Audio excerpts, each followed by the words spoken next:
কোরআনের মাথায় পাগড়ি পরানো হলো। সুবহানাল্লাহ। হেফজ করার পরে আলেম হয় আমরা সবাই জানি, কিন্তু আলিম হওয়ার পরে হেফজ করা খুব ঠেলা আছে। যারা করতে পারেন তারা সত্যিকারের সৌভাগ্যবান। জি, বয়স হয়ে যাওয়ার পরে হেফজ করা সত্যিকারের ট্যালেন্টের ব্যাপার আছে। এ আমার প্যারা সুবহানাল্লাহ। আল্লাহ গনি। কোরআন শরীফ যার যত মুখস্থ আছে আল্লাহ পাক জান্নাতে তাকে তত বিল্ডিং আতা করবেন। জোরে পড়তে হবে সুবহানাল্লাহ। এখন আপনারা বুঝেন আপনাদের বিল্ডিং কত বড় বড় থাকবে। জি, যার যত কোরআন মুখস্থ থাকবে আল্লাহ তাকে তত বড় বড় বিল্ডিং আতা করবেন। তো একজন কোরআনের হাফেজের শান কত হবে। জি, সুবহানাল্লাহি বিহামদি। কাল হাসরের ময়দানে সুবহানাল্লাহি বিহামদি আল্লাহু গানি, যখন কোরআন মানুষের রূপ ধরে সুবহানাল্লাহ দাঁড়িয়ে থাকবে, কার হাফিজে কোরআন यानी कारी, কোরআনের তেলাওয়াত करने वाला कारी খুঁজতে থাকবে সুবহানাল্লাহ কোরআনকে দেখা মাত্র কোরআনকে বলবে, কোরআন তোমার ওয়াদা ছিল তুমি যে তোমার তেলাওয়াত করবে তার জন্য তুমি জান্নাত নিয়ে যাবে। সুবহানাল্লাহ। কোরআন ওই কারীর হাত ধরে জান্নাত নিয়ে যাবে, কিন্তু জান্নাতে তার নাম লেখা দেখতে পাওয়া যাবে না। এই ঘর দেখবে ওই ঘর দেখবে, জান্নাতে তার নাম লেখা না দেখতে পেয়ে সুবহানাল্লাহ কারীর মুখ, কোরআনের মুখ সুবহানাল্লাহ বিহামদি একবারে যখন নিশ্চুপ হয়ে যাবে, সুবহানাল্লাহ আল্লাহ বলবেন, এ কোরআন তুমি এমনটা কেন? বলে, রব্বুল আলামিন তুমি ওয়াদা করেছিলে যে কারীর জন্য জান্নাতকে তুমি জান্নাত আতা করবে, কিন্তু আমি কোথাও তার নাম লেখা দেখতে পেলাম না। আল্লাহ বলবেন, এ কোরআন के कारी जन्नत जितनी देख रहे हो सारी के सारी, ये एक तो नहीं है, जितनी देख रहे हो ये सब सारी के सारी। सुबहानअल्लाह सुबहानअल्लाह बिहम्दिही अल्लाह गनी। ये हमार प्यारा अल्लाह गनी सुबहानअल्लाह बिहम्दी। तारा खुशनसीब। আমার বাপজান বলতেছিলেন কোরআন হলো সুবহান, ইলম হলো নূর। সুবহানাল্লাহ। তার কারণ হলো এই নূরের একটা বহিঃপ্রকাশ আছে, নূরের একটা বহিঃপ্রকাশ আছে। দুনিয়াতে আপনি যাই করেন না কেন সুবহানাল্লাহ বিহামদিহি তার বহিঃপ্রকাশ নাই, কিন্তু ইলম যদি থাকে, আপনি টাকা অর্জন করেন আপনার কাছে টাকাই থাকবে, ইজ্জত থাকতেও পারে না থাকতেও পারে। আপনি যদি ইজ্জত সম্মানিত মহাপুরুষদের মধ্যে কেউ একজন হয়ে যান, তা আপনি ধনী ব্যক্তি নাও হতে পারেন, ধনাঢ্য ব্যক্তি নাও হতে পারেন, কিন্তু সুবহানাল্লাহ যে যার কাছে ইলম থাকবে ধন তার কাছে থাকবে। সুবহানাল্লাহ। যার কাছে ইলম থাকবে তার কাছে সম্মানও থাকবে, যার কাছে ধন থাকবে সুবহানাল্লাহ ইলম থাকবে তার কাছে সুবহানাল্লাহ দুনিয়ার সমস্ত কিছু আল্লাহ পাক তাকে আতা করে দেবে। সুবহানাল্লাহ বিহামদিহি আল্লাহ গনি। একবার প্রাণ ভরে আবার দরুদ পাক পড়ুন। আল্লাহুম্মা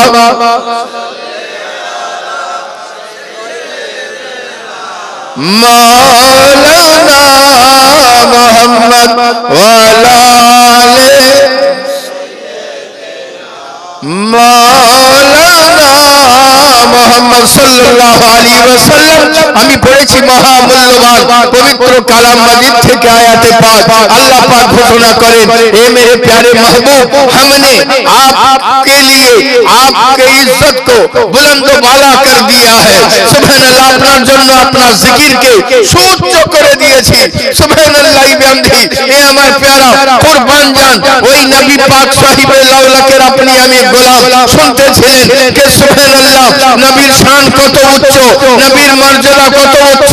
এই আমার প্যারা নবী পাক সাহিবে লাউলাকের শান এত উচ্চ, নবী পাকের দরবারে আবু বকর সিদ্দিক একজন সুবহানাল্লাহ সামান্য কোটের জজ ছিলেন। তিনি যখন প্যারা মুস্তাফা সাহিবে লাউলাকের দারওয়াজায় আসলেন, আবু বকরকে আল্লাহ পাক সিদ্দিক আকবর বানিয়ে দিলেন। ওমর ফারুক সামান্য একজন পহলওয়ান ছিলেন, কিন্তু যখন প্যারা মুস্তাফা সাহিবে লাউলাকের নিকটে আসলেন আল্লাহ পাক তাকে ফারুক আযম বানিয়ে দিলেন। সুবহানাল্লাহ বন্ধি। ওসমান আসলেন গনি সুন্নুরাইন হলেন, আলী আসলেন হায়দারে কাল্লার হলেন, বেলাল আসলেন, আল্লাহ পাক তাকে কাবার ছাদে তুলিয়ে দিলেন। সুবহানাল্লাহ। সম্মানকে বাড়িয়ে দিলেন। দিলেন, বেলাল আসলেন তো ইসলামের হেলাল হয়ে গেলেন। এ আমার প্যারা সুবহানাল্লাহ বিহামদিহি আল্লাহ গানি যে এসেছে আল্লাহ তাকে শানের ঝোলা ভর্তি করে দিয়েছেন, যে এসেছে তার শানকে বাড়িয়ে দিয়েছেন। নবী পাক সাহিবে লাউলাকের কাছে সুবহানাল্লাহ হযরত আব্দুল কাদের জিলানী এসেছেন সুবহানাল্লাহ বিহামদিহি সারা জগতের বড় পীর হিসাবে আল্লাহ পাক তাকে আখ্যায়িত করে দিয়েছেন। খাজায়ে খাজগান এসেছেন সুবহানাল্লাহ বিহামদিহি প্যারা নবীর কাছে তো সুবহানাল্লাহ পানিকে ডাক দিয়েছেন, পানি দৌড়ে চলে এসেছে। নবীর নিকটে যারা এসেছে তারা পর্যন্ত বেমিসাল হয়ে গিয়েছেন সুবহানাল্লাহ বিহামদিহি। ওই নবী পাক সাহিবে লাউলাকের কাছে যারা এসেছেন তারা সুবহানাল্লাহ দুনিয়াতেও বেমিসাল হয়ে গিয়েছেন। এ আমার প্যারা আখিরাতে তো বেমিসাল হয়েছেন। এ আমার প্যারা সুবহানাল্লাহ বিহামদিহি আমার প্যারা মুস্তাফা সাহিবে লাউলাকের নিকটে সুবহানাল্লাহ বিহামদিহি আল্লাহ গানি হযরত বেলাল বিক্রি হলেন সুবহানাল্লাহ। जब तक बिके न थे कोई पूछता न था, जब तक बिके न थे कोई पूछता न था। या रसूल अल्लाह आपने खरीद कर मुझे अनमोल बना दिया। बेलाल के उमैया मारते आछे, मारते मारते ठके गिয়েছে, হাঁপিয়ে উঠেছে। সুফিয়ান মারতে মারতে হাঁপিয়ে উঠেছে। সুফিয়ান বলে আবু জাহাল তুমি মারো, দেখো যদি ফিরে যাই। সুবহানাল্লাহ আবু জাহাল মারতে মারতে হাঁপিয়ে উঠেছে। আবু জাহাল বলতে আছে ফিরে যা, নাম ফিরে যা, আহাদ আহাদ বলা ছেড়ে দে। সুবহানাল্লাহ বিহামদিহি কিন্তু নবী প্যারা মুস্তাফার ইশক এমন গালিব হয়ে গিয়েছে জবান থেকে জোরে জোরে সশব্দে বেরোতে আছে আহাদ আহাদ আহাদ আহাদ। সুবহানাল্লাহ বিহামদিহি আপনাকে মার হতে আছে, আপনার জবান পড়তে আছে আহাদ, আপনার জবান পড়তে আছে আহাদ। সুবহানাল্লাহ বিহামদিহি হযরতে বেলালকে উমাইয়া মারতে মারতে আবু সুফিয়ানকে দিল, সুফিয়ান মারতে মারতে সুবহানাল্লাহ আবু জাহালকে দিল। আবু জাহাল ফিরাতে না পেরে কোড়ার পর কোড়ার বাড়ি মারতে আছে, মারার পরে ছাড়তে না পেরে সুবহানাল্লাহ বিহামদিহি আবু লাহাবকে বলে আবু লাহাব তুমি দেখো তোমার তাকত দ্বারা ওকে ফিরানো যায় কিনা। সুবহানাল্লাহ আবু লাহাব তার শরীরে যত শক্তি ছিল ওই শক্তি দ্বারা সুবহানাল্লাহ কোড়ার পর কোড়ার বাড়ি মারতে আছে। যত বার বাড়ি মারে হযরতে বেলাল তত জোরে আহাদ বলে চিৎকার করেন সুবহানাল্লাহ। যত মারে তত আহাদ বলে চিৎকার করতে থাকেন সুবহানাল্লাহ বিহামদিহি। আবু লাহাব যখন পারলো না উমাইয়াকে বলে তোমার জিনিস তুমি সামলাও, এ উমাইয়া তোমার জিনিস তুমি সামলাও। উমাইয়া তখন মারতে মারতে হাঁপিয়ে উঠে বলতে আছেন এ বেলাল তুমি কি মানুষ? বলতে আমি মানুষ। বলে বেলাল তোমার দর্দ হয় না? বলে বেলাল হযরতে বেলাল বলতে আছেন কেন দর্দ হবে না, আমি আপনাদের মতো মানুষ, আপনাদেরকেও যেমন ব্যথা লাগে আমাকেও তেমনি ব্যথা লাগে, আপনাদের যেমন কষ্ট হয় আমারও তেমনি কষ্ট হয়, আপনারা যেমন হাসেন আমাকেও তেমনি হাসির সময় হাসি পাই, আপনাদের যেমন খিদা লাগে আমাকেও তেমনি খিদার টাইমে খিদা লাগে, আপনাদের মতো আমিও একজন মানুষ। বলে এ বেলাল আগার তুম সুবহানাল্লাহ বিহামদিহি মারতে মারতে সুবহানাল্লাহ যখন হাঁপিয়ে উঠেছে আবু সুবহানাল্লাহ সুফিয়ান বলে সুফিয়ান বলে সুবে বেলাল তুझको दर्द नहीं होता।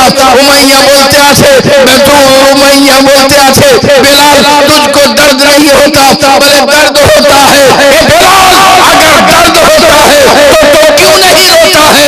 हजरत बेलाल ने कहा रोऊं कैसे, सामने मोहम्मद प्यारे होता है।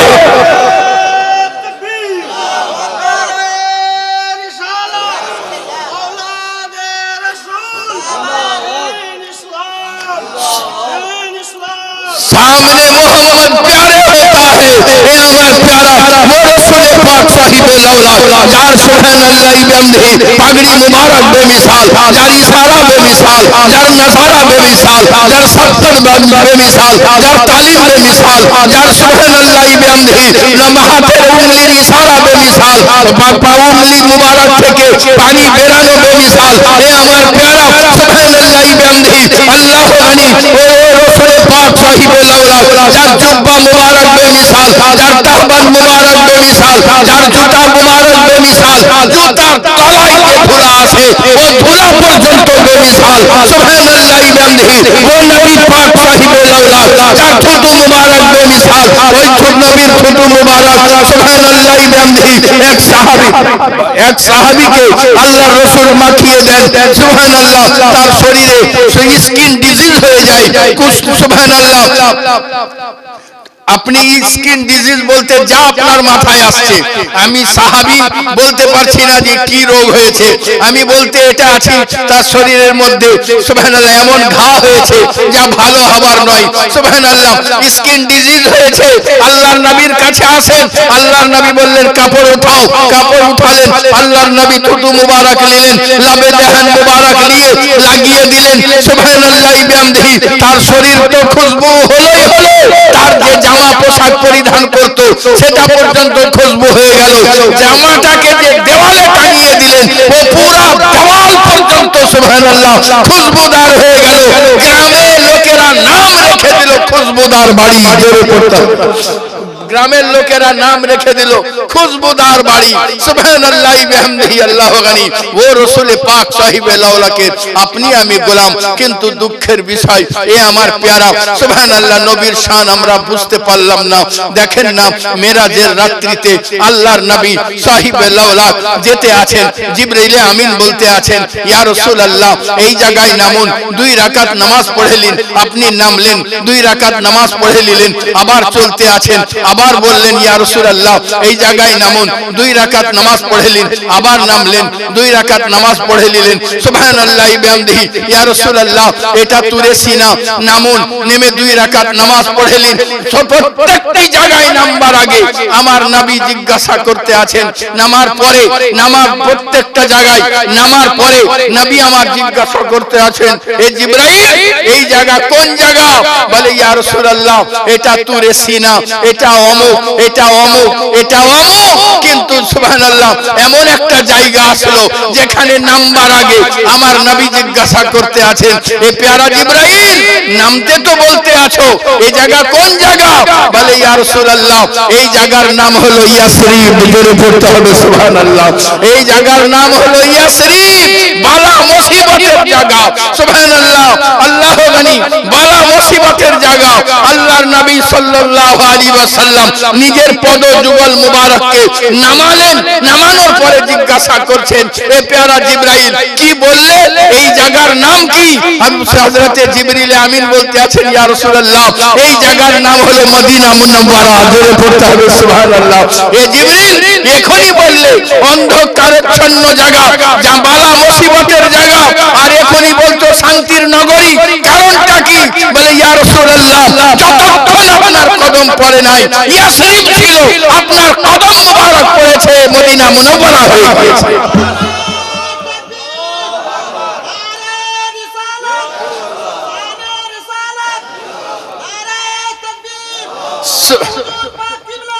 সুবহানাল্লাহ। আয়ে আমার প্যারা খুশ নসিব আপনি আমি कि আল্লাহর নবী সাহিবে লাউলাকে যে বুরাকের জন্য বুরাককে সুবহানাল্লাহ চয়েস করা হলো। বুরাক হিনহিনাতে আছে, সুবহানাল্লাহ চাপতে বুরাক যখন হিনহিনাতে আছে হযরতে জিবরিল আমিন আলাইহিস সালাম আপনি বললেন যে হে বুরাক তুমি এই রকম হিনহিনাতে আছো কেন? কেন গা ঝাড়া দিচ্ছ? কেন কাঁপতে আছো? সুবহানাল্লাহ বিহামদি। তুমি জানো তোমার পৃষ্ঠে কে আরোহণ করবে? তুমি সুবহানাল্লাহ তিনি হলেন বিশ্বের নবী আখির জামান। সুবহানাল্লাহ যেমনই শোনা সঙ্গে সঙ্গে সে ঘামতে শুরু করে দিয়েছে। সুবহানাল্লাহ। আল্লাহর নবীকে বলে ইয়া রাসূলুল্লাহ আমি এই জন্য হিনহিনাই নাই, আমি এই জন্য কাঁপি নাই কে আপনাকে চাপতে দেব না। নবী গো আমার একটা আরজি ছিল, আরজি হলো এই এখন যেমন আপনি পা রেখেছেন আমার উপরে, তাই এই জায়গায় যেন আর কাউরি পা না পড়ে। যখন আপনি আপনি যেন আবার সবার আমার উপরে হয়, এই আরজি আমার আছে। সুবহানাল্লাহি বিহামদিহি। আল্লাহর নবী সাল্লাল্লাহু আলাইহি ওয়াসাল্লামকে সফরে নিয়ে যাওয়া হবে। সুবহানাল্লাহি বিহামদিহি। নবী পাক পা রাখার পূর্বে জিবরাইল আলাইহিস সালামকে জিজ্ঞাসা করেন, এ প্যারা জিবরাইল আলাইহিস সালাম, আপনি বলুন তো আমার জন্য তো কি ব্যবস্থাপনা? বলে, ইয়া রাসূলুল্লাহ, সমস্ত আম্বিয়ায়ে মুরসালিন দাঁড়িয়ে রয়েছেন। ইয়া রাসূলুল্লাহ, সমস্ত ফেরেশতা কাত্তার বা কাত্তার দাঁড়িয়ে রয়েছে আপনার জন্য মুনতাজির। সুবহানাল্লাহি বিহামদিহি। আল্লাহর নবী সাল্লাল্লাহু আলাইহি ওয়াসাল্লাম বললেন, এটা তো আমার জন্য, আমার উম্মতির কি হবে? সুবহানাল্লাহ। আল্লাহ বললেন, এ প্যারা জিবরাইল, আপনি বলে দিন আমার প্যারা মুস্তাফার উম্মতি যদি একটা উম্মতি মৃত্যুর 1 বছর আগে তার বিগত জীবনের গুনাহ মাফ চাই, আমি আল্লাহ তার বিগত জীবনের গুনাহকে মাফ করে দেব। হযরত জিবরাইল আমিনকে আলাইহিস সালামকে সুবহানাল্লাহি বিহামদিহি আমার প্যারা নবী বলেন, এই একটা বছর অনেক লম্বা চওড়া, এর ভিতরে যদি গুনাহ হয়ে যায় তখন কি হবে? আল্লাহ বলেন, এ প্যারা জিবরাইল আমার নবীকে জানিয়ে দিন, যদি 1 মাস আগে, মৃত্যুর 1 মাস আগে যদি আমার কাছে খুলুস দিলে তাওবা করে নেয়, আমি আল্লাহ মাফ করে দেব। আমার নবী বলতে আছেন, 1 মাসও বড় লম্বা। এই জিবরাইল যদি 1 মাসের ভিতরে যদি কোনো গুনাহ হয়ে যায় তখন কি হবে? আল্লাহ বলেন, এ প্যারা জিবরাইল বলো, আমার নবীকে বলো, যদি মৃত্যুর 1 সপ্তাহ আগে খুলুস তাওবা করে নেয়, আমি আল্লাহ তাকে মাফ করে দেব। সুবহানাল্লাহি বিহামদিহি। আল্লাহু গনি। এ আমার প্যারা হযরতে জিবরাইল আলাইহিস সালামকে আমার নবী বলতে আছেন, এ জিবরাইল 1 সপ্তাহ বড় লম্বা, এর ভিতরে যদি কোনো গুনাহ হয়ে যায়, এর ভিতরে যদি কোনো গুনাহ হয়ে যায়, আল্লাহ বলেন, এ প্যারা জিবরাইল, আমি ডাইরেক্ট আমার মাহবুবের সঙ্গে কথা বলে দিতে আছি। সুবহানাল্লাহ। আল্লাহ বলেন, এ প্যারা মুস্তাফা সাল্লাল্লাহু আলাইহি ওয়াসাল্লাম, আপনার উম্মতি যদি বিছানায় পড়ে যায়, পা না নড়ে, হাত না নড়ে, শুধু চোখটা উপর দিকে তুলে যদি খুলুস দিলে তাওবা করে নেয়, আমি আল্লাহ তার গুনাহকে মাফ করে দেব। হায় হায় হায়, কোন নবীর আপনি আমি উম্মত জি। সুবহানাল্লাহ। আপনি আমি ওই নবীর উম্মত যে নবীর উম্মত সুবহানাল্লাহ জমিনের উপরে চলে, জমিন ভয়ে থরথর করে কাঁপতে থাকে কে বেয়াদবি না হয়ে যায়। জোরে পড়তে হবে সুবহানাল্লাহ। সুবহানাল্লাহি বিহামদিহি। মুসা কালিমুল্লাহ বললেন, আমি তাওরাতের পাতায় দেখলাম এক ধরনের উম্মতি নজর আসলো, যারা সুবহানাল্লাহি বিহামদিহি জমিনের উপরে চলবে আর জমিন ভয়ে থরথর করে কাঁপতে থাকবে, যে তার সঙ্গে বেয়াদবি না হয়ে যায়। মাওলা, তাদেরকে আমার কওম বানিয়ে দাও। আল্লাহ বললেন, এরা উম্মতে মুহাম্মাদি হয়ে জন্মগ্রহণ করবে। তুমি অন্য কিছু চাও। মুসা কালিমুল্লাহ বললেন, মাওলা, তুমি আমার মাওলা, তা যদি না হয়, তাওরাতে আরেক ধরনের উম্মতি দেখলাম, যারা সকালে ইবাদত করবে, যারা দুপুরে ইবাদত করবে, যারা মাগরিবের আগে ইবাদত করবে, যারা মাগরিবে ইবাদত করবে, রাত্রের ভিতরে ইবাদত করবে। আর তুমি তাদের ভেতরে যদি কোনো গুনাহ হয়ে যায় তুমি মাফ করে দেবে। মাওলা, তাদেরকে আমার উম্মতি বানিয়ে দাও, আমার কওম বানিয়ে দাও। আল্লাহ বলেন, এ মুসা, এরা উম্মতে মুহাম্মাদি হয়ে জন্মগ্রহণ করবে। আপনি অন্য কিছু চান। মুসা কালিমুল্লাহ বলল, মাওলা, আরেক ধরনের উম্মতি দেখলাম যারা ছিল সুবহানাল্লাহি বিহামদিহি আল্লাহু গনি। আরেক ধরনের উম্মতি দেখলাম যারা সুবহানাল্লাহ 11টা মাস এদিক সেদিক করতে থাকবে। একটা মাস তোমার উপোস রাখবে, তোমার জন্য রোজা রাখবে। মাওলা, তুমি তার 11 মাসের ছুটছাটকে মাফ করে দেবে। মাওলা, তাদেরকে আমার গোলাম বানিয়ে দাও, আমার উম্মতি বানিয়ে দাও, আমার কওম বানিয়ে দাও। আল্লাহ বলেন, এরা উম্মতে মুহাম্মাদি হয়ে জন্মগ্রহণ করবে। মুসা কালিমুল্লাহ বললেন, মাওলা, তা যদি না হয় তা আমাকে খিদমত করার ব্যবস্থা করে দাও। জোরে পড়েন সুবহানাল্লাহ। হযরতে মুসা কালিমুল্লাহ সুবহানাল্লাহি বিহামদিহি আল্লাহু গনি। প্যারা মুস্তাফা সাহিবে লাউলাক, কত আল্লাহ তার শান। আচ্ছা, মিজান যে আছে, মিজানের পাল্লাটা কত বড় আপনাদের জানা আছে নিশ্চয়। মিজানের পাল্লাটা হলো সপ্ত জমিনকে যদি এইভাবে সাজাতে পারা যায়, যেমন করে পান বস্তার চট সেলাই করে, বড় ত্রিপল তৈরি করার জন্য একটার পর একটা বস্তা সেলাই করে, ওই রকম করে যদি সম্ভব হতো সপ্ত জমিনকে সাজানো আর সেলাই করা সম্ভব হতো, আর সপ্ত আসমানকে তার পাশে সাজিয়ে চ্যাপ্টা করা যেত, তো সপ্ত আসমান সপ্ত জমিনকে চ্যাপ্টা করলে যতটুকু হবে মিজানের পাল্লা একটা হবে।